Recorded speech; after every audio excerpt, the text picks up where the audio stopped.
नमस्ते, प्रणाम, हर हर महादेव। गाइस अभी सबका जो है वो भोजपुरी इंडस्ट्री के अंदर गाना आ चुका है। सब हर एक गाने गायक का जो है भोजपुरी इंडस्ट्री के अंदर हर एक भक्ति गाना आ चुका है। और लगभग लगभग दो तीन गाना तो छोटे छोटे सिंगर्स का भी आ चुका है, लेकिन अभी तक पावर स्टार पवन सिंह का एक भी गाना जो है वो रिलीज नहीं किया गया है। तो फैंस जानना चाहते हैं कि आखिर रीज़न क्या है, क्यों मतलब नहीं रिलीज़ किया गया है, और अगर नहीं ही रिलीज़ करना था तो पोस्टर क्यों छोड़ा गया है। पोस्टर जो है वो परसों ही छोड़ दिया गया था, परसों या चौथा रोज रात को छोड़ दिया गया था। तो अभी तक तो इस गाने को आ जाना चाहिए था। जो लोकगीत होता है उसका पोस्टर रिलीज होने के 2 दिन बाद ही गाना आ जाता है, लेकिन इस पोस्टर को छोड़े हुए 3-4 दिन हो गया, लेकिन गाना का कोई अता पता नहीं है, टीजर का भी कोई अता पता नहीं है।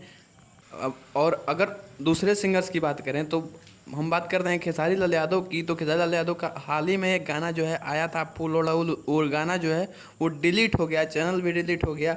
लेकिन गाने के डिलीट होने के बाद भी खेसारी लाल यादव जो है वो रुके नहीं, फिर एक बार अपना नया गाना जो छोड़ दिए हैं। अरविंद अकेला कल्लू की अगर बात करें तो अरविंद अकेला कल्लू ने भी अपना 2-3 गाना जो है वो रिलीज कर दिया गया है। और यहाँ तक कि दिनेश लाल यादव जो भोजपुरी इंडस्ट्री में सिर्फ और सिर्फ फिल्मों को बनाने के लिए जानते हैं, और उनका ज़्यादातर भोजपुरी इंडस्ट्री में फिल्में भी आते हैं और गाना जो है वो बहुत कम आता है, ना के बराबर गाना आता है। लेकिन उन्होंने भी अपना एक देवी गीत छोड़ा है, लेकिन अभी तक पवन सिंह का कोई भी गाने का अता पता नहीं चला है। जबकि पवन सिंह का इस नवरात्र के सीजन में जो है वो 3-4 गानों का शूटिंग हो चुका है, जिसकी फ़ोटोज़ जो हैं वायरल हो रही हैं और पोस्टर्स भी वायरल हो रहे हैं। आपको बता दें कि कम से कम इस नवरात्र में पवन सिंह का 3 से 4 गाना रिलीज होने वाला है, इससे ज़्यादा भी हो सकता है। लेकिन अभी तक पवन सिंह का कोई भी गाना नहीं छोड़ा गया है। आपको बता दें कि पवन सिंह इस बात का इंतज़ार कर रहे हैं कि जब छोटे छोटे सिंगर्स को मौका मिल जाए, जब छोटे छोटे सिंगर्स अपना गाना रिलीज कर दें, उनका गाना चल जाए,